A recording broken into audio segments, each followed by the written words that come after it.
Thank you for being here and thank you for listening. Now, today, let's look at the topic of faith versus wisdom. Should Christians forsake medical help? Now, there's a report that is circulating online that one of Africa's wealthiest women has lost her sight to a near air mishap. Now, online judges are saying it's because she relied only on prayers instead of seeking medical help. This sparked a lot of debates in the comment section. Trust Nigerians now, with some criticizing her work with God, while others were there to defend her faith.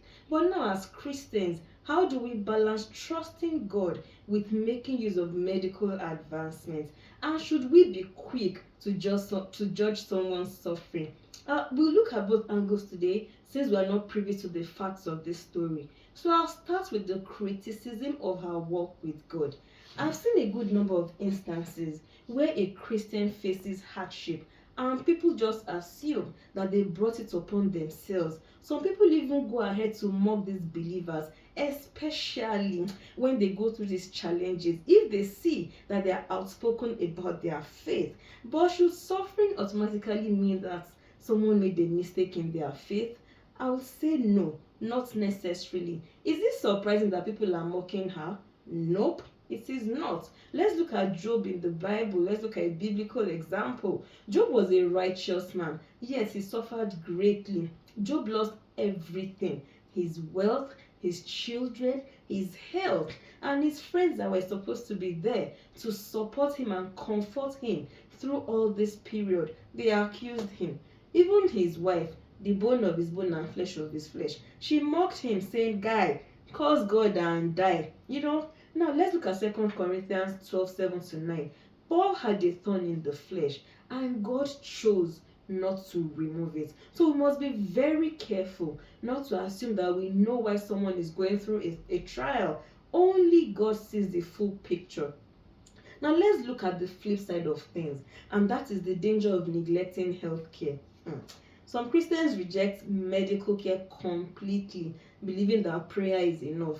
Yes, prayer is the key, prayer is the master key. But I've also seen so many sad stories from people rejecting things as simple as cesarean sections, something that some people even opt for elective CS and pick the day they want to drop their baby. People will reject blood transfusion, they will reject medication, and guess what? It's all because, God forbid, I reject it. I'm a daughter of Zion. All these things. But the question is, does God expect us to ignore the wisdom that He, God, has provided for us through medicine and technology? I don't think so. No, it's not a question of I don't think. I know, because the Bible does not condemn doctors. Look at Luke, a writer of the gospel. He was a physician. See Colossians 4:14.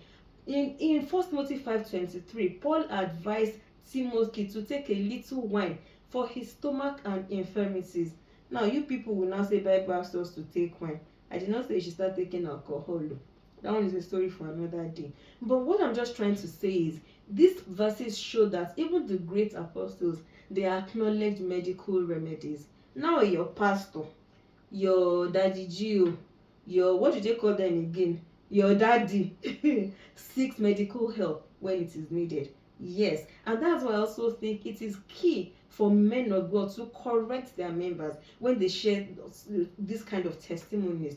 I remember a lady in my church gave a testimony in church that she was in the hospital and she removed her drip and she rejected injections in faith. You could come and know my pastor. Pastor Paul said no, and this is someone that is a trained medical doctor. He told her, he warned her and everyone that, no, please, that is very wrong. You carried yourself to the hospital that they should help you. Now, you not let the doctors do their work. Why did you not go there in the first place? So please, let's just be guided. Even Jesus used physical means in some healings in the Bible. Yes, check John 9:6-7. Jesus put mud on the blind man's eyes. If miracles were the only way, why do you think Jesus used mud? Abi, is it clay? Whatever the English is. Why do you think Jesus used it? Medicine is part of God's provision, just like food, like shelter, and like wisdom. Can you permanently reject food in faith and say you will not eat again? We all know what will happen. Or can you reject shelter in faith? Can you choose to live under the tree? Abi, you go and live in the desert in faith? We know what will happen to you. So this is my final thought. Faith does not mean ignoring practical wisdom.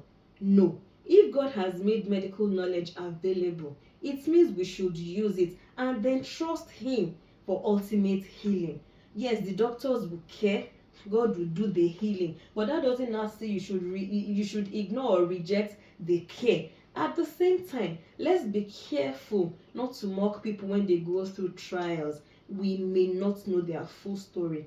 Instead, let's show love. Let's encourage that balance between getting medical care from humans and trusting God for healing. And I'm very sure that with our faith and our trust in God, God will always perfect anything that concerns us. Thank you very much for listening, and I'll see you in the next video.